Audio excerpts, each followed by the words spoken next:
Merci à Christophe pour cette invitation. Alors, je fais de la philosophie, je ne sais pas si je suis philosophe, mais donc je vais présenter les choses sans faire semblant de puiser dans les sciences sociales, parce que j'avoue que je ne suis pas assez capable pour ça devant vous. Je vais parler avec des concepts qu'on utilise en philosophie, l'idée étant que j'espère que ça fait écho à des choses qui peuvent vous intéresser, mais peut-être qu'il y a des choses qui vont créer de la discussion. Voilà. Donc, mon idée, c'est de travailler sur un couple de concepts qui ont, en gros, depuis les années 80, commencé à un peu émerger en philosophie, mais qui est vraiment, depuis les années 2000, devenu quelque chose d'un peu structurant dans pas mal de domaines, philosophie des religions, philosophie de l'esprit, philosophie de l'action. C'est la différence entre croire et accepter, ou entre les croyances et les acceptations. Il y a des querelles de traduction, mais j'avance. Je vais commencer par présenter ce que c'est qu'une croyance, au sens où on l'utilise en philosophie, au moins depuis Hume. Je discuterai dans un deuxième temps de l'attribution et de l'interprétation des croyances. Troisième temps sur l'acceptation. Et quatrième temps sur l'éthique de la croyance et de l'acceptation, éthique au sens éthique intellectuelle, ou ce qu'on appelle l'éthique de la croyance, qui n'est pas spécialement morale, au moins dans le fond. Peut-être qu'on peut dire que ah oui, malgré tout c'est moral, mais en fait le mot éthique c'est comment bien croire ou comment bien accepter, et évidemment quels sont les critères pour tout ça. Alors d'abord, une définition de la croyance au sens opératoire. Alors c'est un sens séculier, ça n'a pas forcément d'utilité pour les religions spécifiquement. Il s'agit du sens, on va dire, il y a deux sens, hein, croyance propositionnelle, qui ont déjà été évoquée ce matin, c'est tenir pour vrai une proposition ou un contenu propositionnel. C'est un état involontaire. On ne croit pas à volonté, on ne peut pas se mettre à croire qu'il n'y a pas de bouteille d'eau, c'est pas possible, c'est pas une croyance dans ce cas-là. Si on a la bouteille d'eau, je veux dire, sous les yeux, ça paraît, ça poserait en tout cas, il faudrait trouver une explication, parce que c'est pas la situation de départ ou la plus courante. Il y a des degrés de croyance, on peut croire plus ou moins fortement qu'il va faire beau demain, que Dieu existe ou autre. Et une croyance, c'est un état mental, mais sous la forme d'une disposition. Une disposition qui va se manifester ou pas dans certaines circonstances. Pour savoir si je crois que la bouteille d'eau est à moitié vide, par exemple, peut-être qu'il faut simplement me poser la question. Ou alors, vous allez peut-être vous apercevoir que je crois que la bouteille d'eau est à moitié vide parce que je vais dire, attendez, il faut que je la remplisse. Bon, vous allez vous douter que je crois que cette bouteille d'eau, l'édictique, ça marche très bien, ou je peux lui donner un nom propre, elle est à moitié vide. Donc, croyance, c'est une catégorie, c'est un état d'esprit, un état mental qui est involontaire, admet des degrés et est plutôt de l'ordre de la disposition, dont la manifestation peut être très variable. Ce qui posera des problèmes d'attribution, comment on sait que quelqu'un a telle ou telle croyance. On distingue ça en général d'une croyance plutôt fiduciaire, comme on dit, c'est-à-dire croire en, et pas croire que, faire confiance.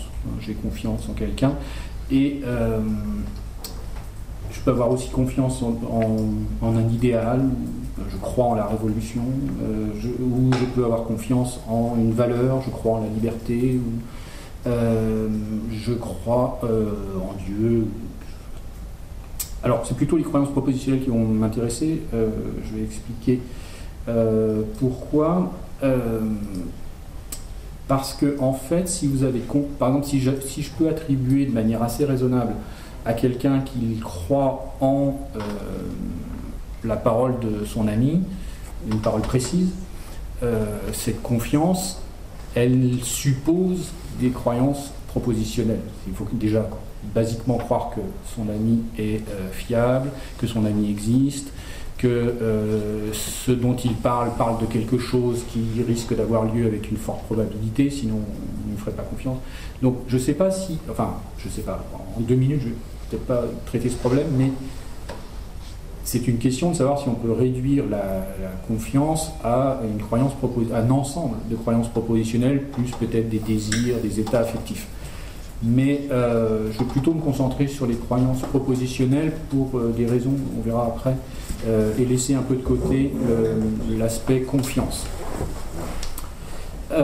Quelques remarques quand même sur le concept, parce que le mot croyance, évidemment, pour des gens qui travaillent sur des choses religieuses ou proches, ça évoque plein d'autres choses que ce que je viens de dire. Alors, très clairement, le sens qui est utilisé ici, ça n'a rien à voir avec les credos, à proprement parler. Ce sera plutôt d'ailleurs l'acceptation, on verra, qui serait plus proche de ce qu'on appelle un credo, mais professer sa foi, ça suppose sûrement des formes de croyances. Peut-être pas des croyances qui correspondent exactement à ce qui est dit. Quelqu'un qui dit « je crois qu'il procède du Père et du Fils » ne comprend pas forcément très bien ce qu'il est en train de dire. À proprement parler, il n'a peut-être pas fait des études de théologie pour donner du sens à tout ça, au sens de contenu propositionnel clairement identifié par l'institution, mais donc quelqu'un qui professe un credo a sûrement des croyances propositionnelles. Et tout un travail de savoir lesquelles exactement. Tout le travail d'une institution, c'est peut-être d'ailleurs de réduire les croyances propositionnelles à associer aux phrases qu'on prononce. Mais le mot croyance que j'utilise, je crois que la bouteille d'eau est à moitié vide, c'est pas spécialement lié à la profession de foi. Deuxièmement,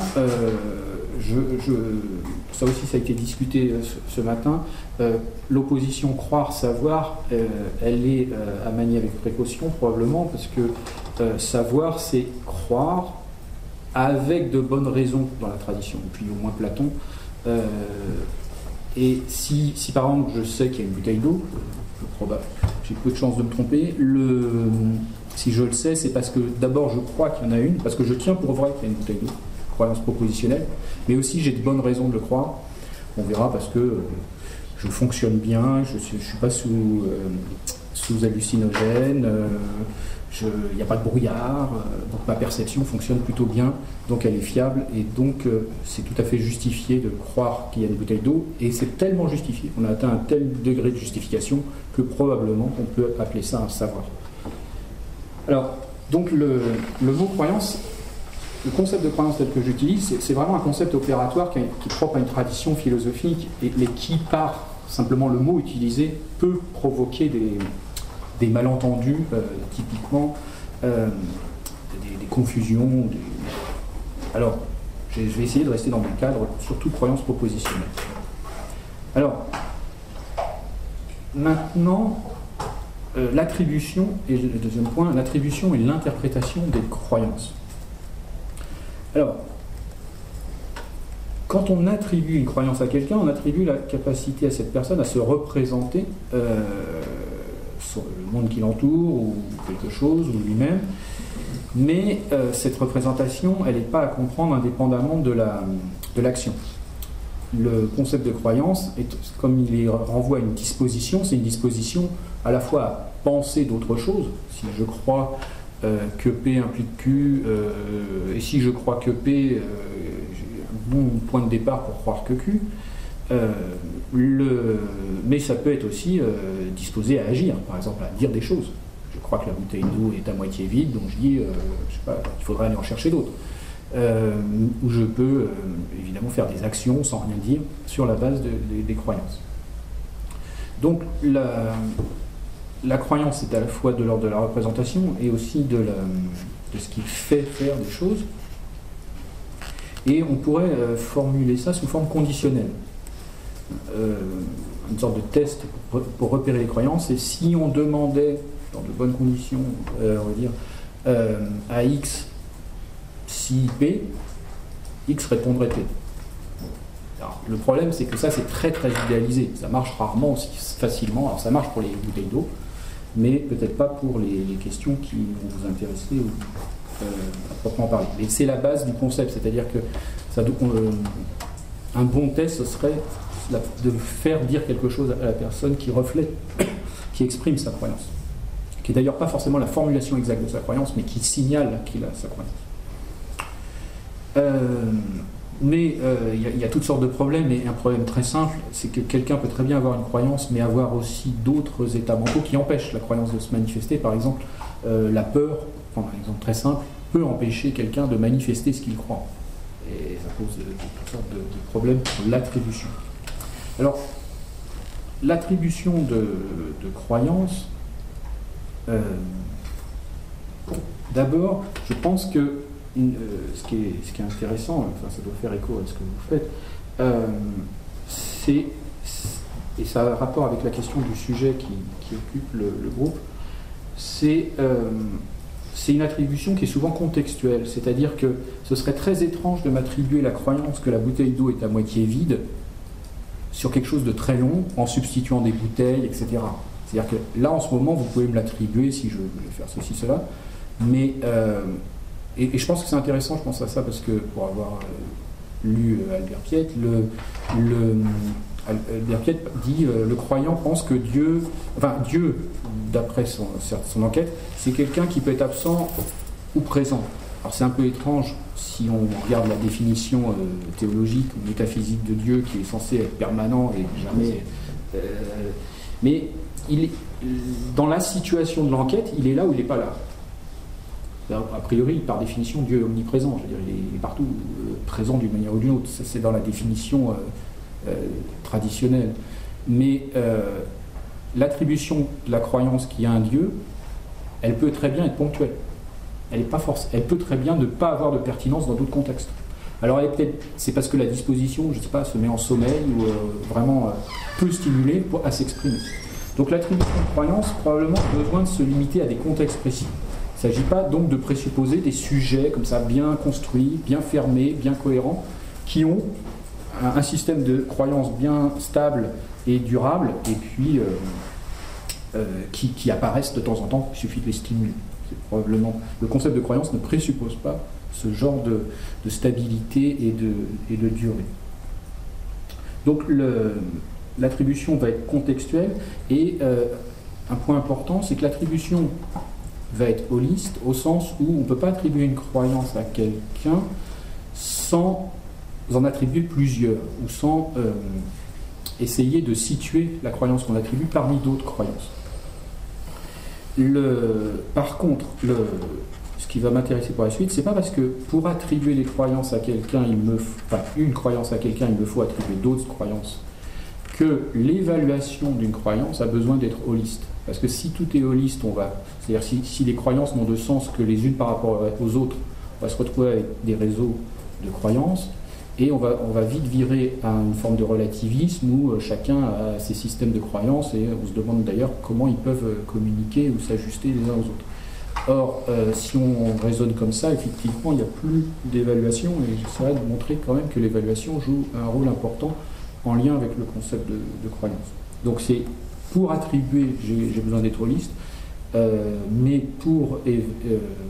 une fois que j'ai attribué, je peux me concentrer sur les contenus de chacune croyance, une par une. L'autre idée qu'il y a derrière, qui va avec le holisme, c'est l'idée de ce qu'on appelle le principe de charité. C'est l'idée que quand on attribue les croyances, on essaye de montrer que la personne à qui on attribue est la plus rationnelle possible, c'est-à-dire à la fois cohérente et en accord avec ce qui est empiriquement facile d'accès. Alors ça marche très bien pour les bouteilles d'eau, c'est-à-dire que si vous m'attribuez la croyance qu'il n'y a pas de bouteille d'eau, vous penseriez que je suis un peu stupide parce qu'elle est sous mon nez, on pourrait dire. Il faudrait plutôt m'attribuer qu'il n'y a pas la bouteille d'eau, mais que, je ne sais pas, je suis aveugle, enfin qu'il y ait une bouteille d'eau, mais que je ne crois pas parce que je suis aveugle, je ne sais pas. Mais il faudrait des formes de rationalisation pour que ce soit plus cohérent. Mais c'est assez facile pour les questions empiriques, c'est beaucoup plus compliqué quand on commence à discuter de questions évidemment religieuses. Alors, ce petit dispositif, je vais le contraster avec l'acceptation, mais moi il m'intéresse, et c'est un autre travail, pour faire de la philo, des religions, c'est-à-dire que ça m'intéresse parce que une question par exemple troublante je crois, pour les philosophes des religions, c'est la diversité des religions. Alors c'est pas troublant, on est bien au courant, mais c'est souvent sous-estimé. C'est-à-dire que souvent, dans ma corporation, les gens travaillent dans une lignée et se contrefichent pas mal des autres traditions, ou les tiennent, ils sont tolérants, mais ça ne les intéresse pas. Vous trouverez rarement des textes de philosophie des religions qui prennent au sérieux le problème de la pluralité, que ce soit dans la tradition ou même dans la philosophie contemporaine. Or, je pense qu'avec l'attribution de croyances, on a une manière de procéder qui consiste à attribuer les croyances et à s'apercevoir tout de suite qu'on ne peut pas attribuer des croyances très uniformes, surtout parce qu'on contextualise, surtout parce qu'on individualise. On ne travaille pas sur des réseaux de propositions qui seraient dans des livres de théologie avec des normalisations institutionnelles, mais on peut très bien s'attacher à toute une diversité donc, de croyances et s'apercevoir qu'elles sont évidemment incompatibles entre elles, ce qui pose des problèmes, on va voir, dans l'évaluation. Tenir pour vrai toutes sortes de choses alors qu'elles sont contradictoires, ça pose un problème. Donc ce dispositif, le concept de croyance, il est utilisé en général en philosophie de l'esprit, en philosophie de l'action. Il fournit un modèle assez général. Et je crois qu'il a un intérêt pour faire de la philosophie des religions, je ne sais pas après pour vos disciplines, hein, mais pour faire de la philosophie des religions, on a un modèle qui est déjà bien opératoire dans tas d'autres domaines, philosophie de l'esprit, de l'action, et qui peut nous être utile pour justement essayer de comprendre et d'évaluer les différentes croyances des individus dans des contextes. Alors, troisième point, après je remettrai ces deux bouts ensemble, l'acceptation, acceptance en English. Alors, c'est un terme qui a été, c'est un concept qui a été mis en avant par un certain Cohen dans un article de 89 dans Mind sur croire et accepter, croyance et acceptation plutôt, et dans un ouvrage de 92, et en français, le français qui a introduit ça plus dans le champ français, c'est Pascal Angèle, qui a beaucoup travaillé là-dessus. Et récemment, Alban Bouvier, d'ailleurs, qui est de Aix, je crois, Alban Bouvier, en 2016, chez Herman, a dirigé un collectif qui s'appelle Croire et accepter, où il y a une traduction du texte de 89 de Cohen, et puis une série de réflexions. Il y a un texte de Alban Bouvier sur les croyances, acceptation religieuse. Alors, accepter, c'est quoi? C'est pas exactement croire. Alors, je vous donne la définition de Cohen, en 92. Accepter que P, c'est avoir ou adopter une stratégie, policy en anglais. Donc, accepter que P, c'est avoir ou adopter une stratégie de présomption, d'affirmation ou de postulation que P. C'est-à-dire d'inclusion de la proposition ou de la règle parmi ses prémices personnelles, permettant de décider quoi faire ou quoi penser. Il y a les deux aspects, faire et penser, dans un contexte particulier. Que l'on pense ou non que P soit vrai. Il aurait pu dire que l'on croit ou non que P soit vrai. Alors, prendre un exemple simple, qui est souvent cité dans la littérature sur cette question, c'est celui de l'avocat. L'avocat peut croire que son client est coupable, parce qu'il y a toutes sortes d'éléments de preuve à ses yeux qui font que c'est involontaire, c'est-à-dire qu'il lit les rapports, il discute, il se pose des questions, et il a une croyance plus ou moins ferme que la personne est coupable. Mais en tant qu'avocat, il va accepter l'hypothèse de l'innocence pour essayer de mieux faire son travail. Donc il y a une approche, on va dire, pragmatique, c'est-à-dire son rôle, c'est pas de s'appuyer sur sa croyance. Son rôle, c'est d'accepter une règle qui est qu'il faut essayer de montrer au mieux l'innocence. Enfin, je simplifie un peu, parce que mais imaginons, là on aurait un clair cas où il y a une croyance que P et l'acceptation que non P. Donc on voit le décalage entre les deux étapes. Alors l'acceptation, c'est moins dispositionnel, on va dire, c'est plus occurrent, parce que c'est plus maîtrisé, c'est volontaire. On accepte, au sens accepté, au sens où traditionnellement on aurait dit je juge que P, dans la tradition. Peut-être le terme le plus courant dans la philosophie classique, ça aurait été jugement Quand on juge que P, c'était quand on accepte que P lucidement, en ayant conscience, ce qui n'est pas le cas forcément de la croyance. Donc il y a un certain contrôle, il y a une forme de responsabilité, comme on dit, épistémique, c'est-à-dire qu'on est responsable de l'acceptation, on doit pouvoir donner des raisons de le faire, puisqu'on le fait volontairement. Et il peut y avoir deux buts. Il peut y avoir le but pragmatique de l'avocat, donc on accepte une proposition et on essaye de la suivre, ou on pourrait imaginer un scientifique, on accepte une hypothèse auquel on ne croit pas parce qu'on n'a pas encore assez de données pour que ça produise de la croyance en nous, mais par contre on va accepter de suivre l'hypothèse et puis on verra bien si la croyance apparaît au fur et à mesure de l'enquête. Donc ça, ce serait l'acceptation pragmatique. Il y a l'acceptation épistémique. Alors, l'acceptation pragmatique, c'est l'avocat. Le scientifique, c'est l'acceptation épistémique, c'est-à-dire qu'on tient une proposition pour vraie volontairement, mais on va se mettre à la recherche d'éléments qui confirmeraient la prétention à la vérité. Donc c'est pas parce que c'est utile, mais c'est parce que ça pourrait être vrai qu'on l'accepte. Et après, il y a deux attitudes différentes. Alors, point intéressant, la croyance est involontaire. Donc la croyance, elle n'est pas vraiment en mon pouvoir. Par contre, l'acceptation est volontaire. Alors, je reviendrai sur le passage croyance-acceptation à la fin, mais il y a un premier passage, c'est acceptation-croyance. Si par exemple, je prends un exemple simple, enfin simplifié, quelqu'un n'a pas le temps de réfléchir, bon, je crois que j'avais pris l'exemple, Jean est en train de préparer une soirée et Jean n'a pas le temps de vérifier qu'il y a des bières au frigo.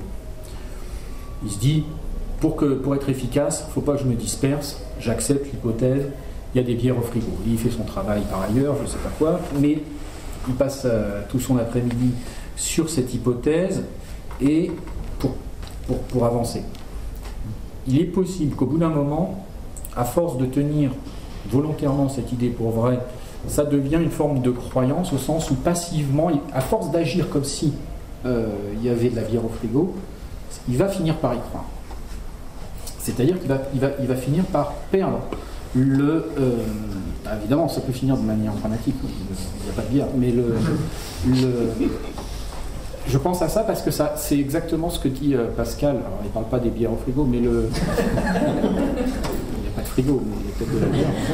Mais quand Pascal dit abêtissez-vous, allez à la messe, vous finirez bien par croire. Aller à la messe, ça suppose d'accepter que ça pourrait être vrai. Au sens, on pourra peut-être en parler. Et à force de l'accepter, et à force de faire à force d'agir sur la base de l'acceptation, et à force de penser sur la base de l'acceptation, la chose va peut-être se muer en disposition. Que vous allez passivement, ça va s'inscrire passivement en vous, et c'est ce qu'on appellera une croyance. C'est une stratégie de passage d'acceptation à croyance. Alors c'est pour quelqu'un qui fait de la philosophie, évidemment, c'est pas ce genre de passage qui est rassurant, parce que prendre une hypothèse et puis que ça se transforme en croyance auquel on ne réfléchit plus parce que c'est passivement inscrit, c'est du point de vue de la méthodologie rationnelle pas forcément une très bonne idée. Mais c'est plutôt l'autre qui va m'intéresser, mais il y a un passage de l'acceptation à la croyance. Alors, je finis. Il me reste 5 minutes. Je prends 5 minutes. Un peu plus ? Oui, il est 7h08. Oui, jusqu'à les 20, je vais calculer. D'accord, ok. Alors. 10 minutes même. Ok.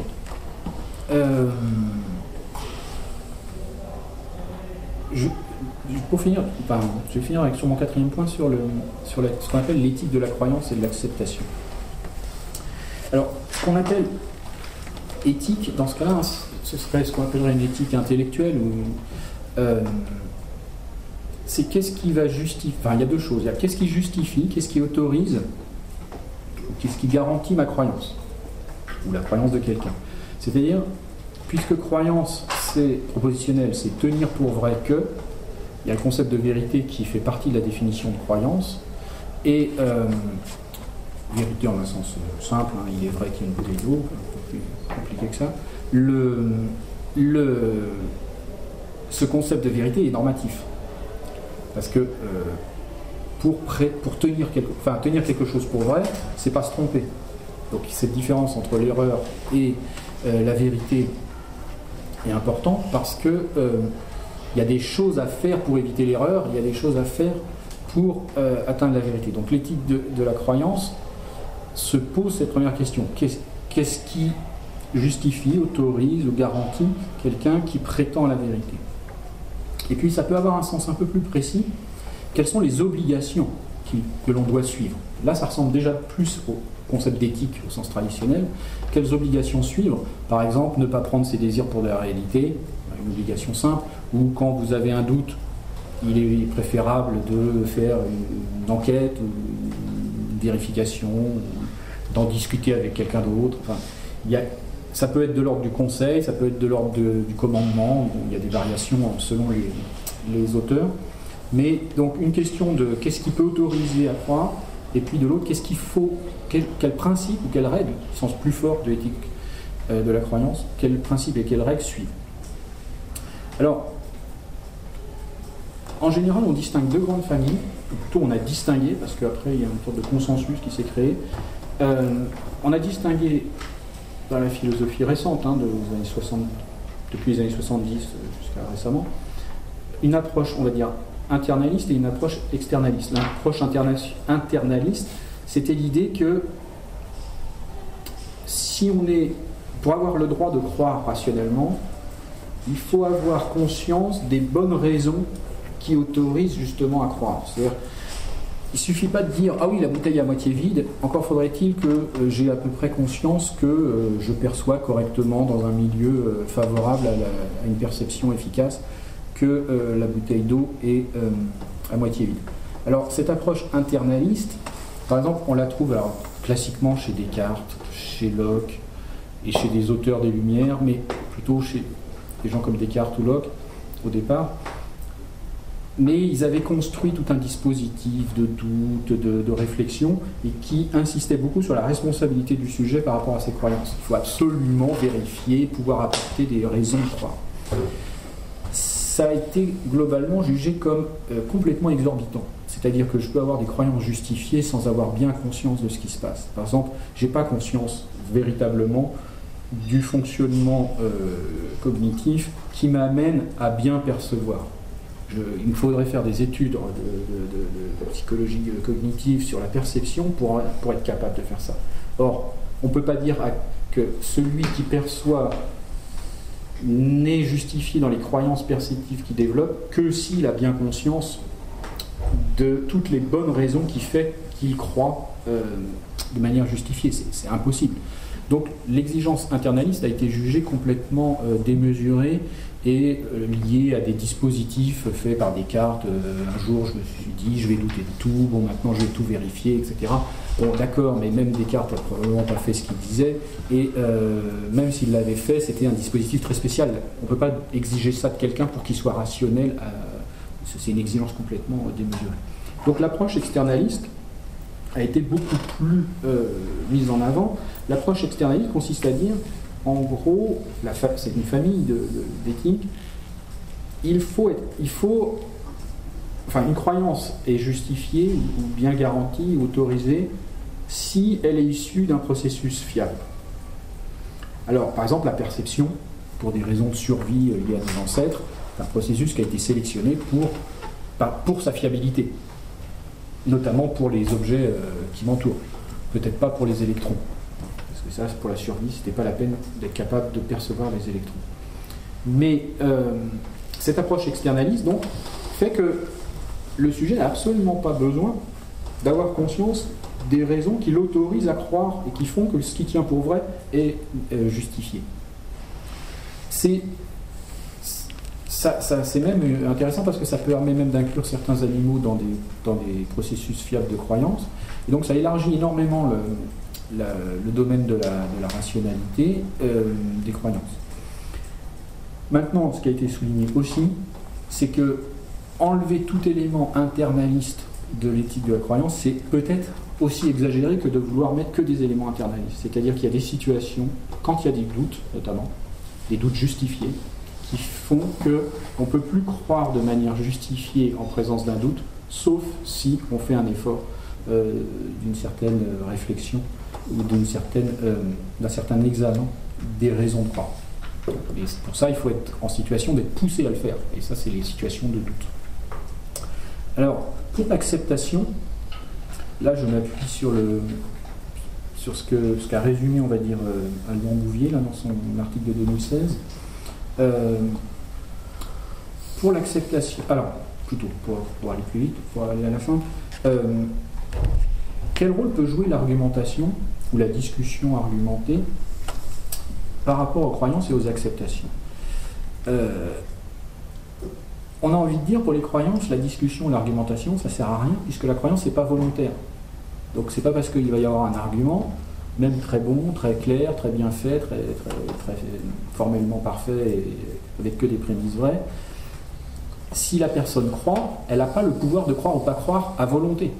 Donc c'est pas parce qu'elle va entendre un argument, sur la simple base de l'analyse du contenu de sa croyance, qu'elle va modifier sa croyance.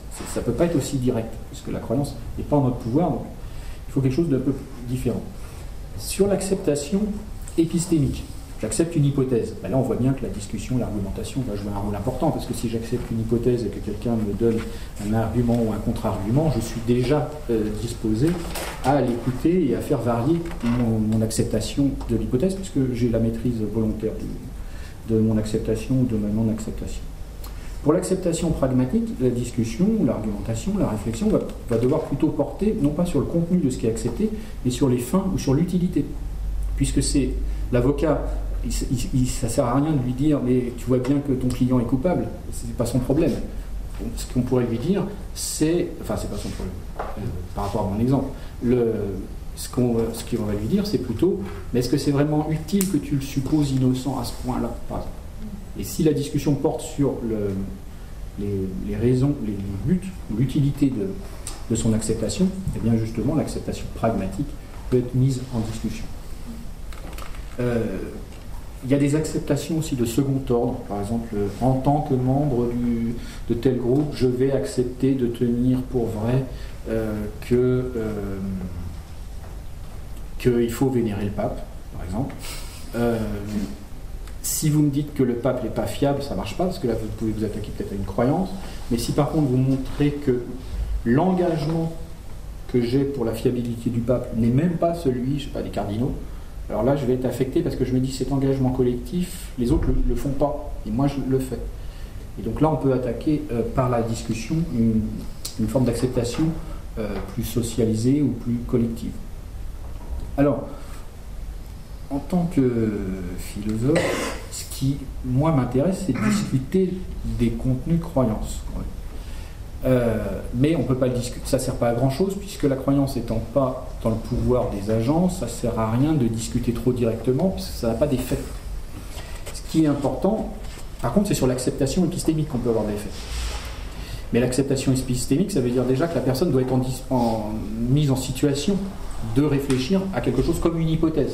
Ce qui, par exemple, pour les croyances religieuses, est très loin d'être évident. Que quelqu'un commence à traiter ce qu'il croit comme un ensemble d'hypothèses, il peut déjà même être choqué de ce genre de démarche, ou alors ne pas du tout comprendre ou voir l'intérêt de ce genre de choses.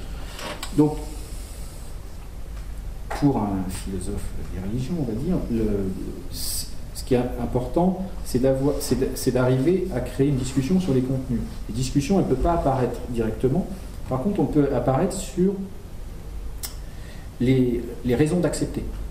Alors les raisons d'accepter collectivement, ça peut se discuter, et ce n'est pas une discussion sur la vérité, mais c'est les raisons de l'engagement, des engagements conjoints même, ou partagés. Discussion sur les fins et l'utilité, acceptation pragmatique, et si ça... Alors ça peut se faire plus ou moins spontanément, par exemple une socialisation dans une société pluraliste doit produire des mises en question, des acceptations, soit des engagements conjoints dans son groupe. Je suis dans un groupe, dans mon groupe on croit de la même manière, donc je continue comme tout le monde parce que c'est comme ça qu'il faut faire. Ou pour bien m'intégrer dans le groupe, j'ai accepté que le pape était infaillible, même si peut-être que j'y crois pas, ou qu'à force d'y penser, je vais finir par y croire, mais c'est une acceptation au départ.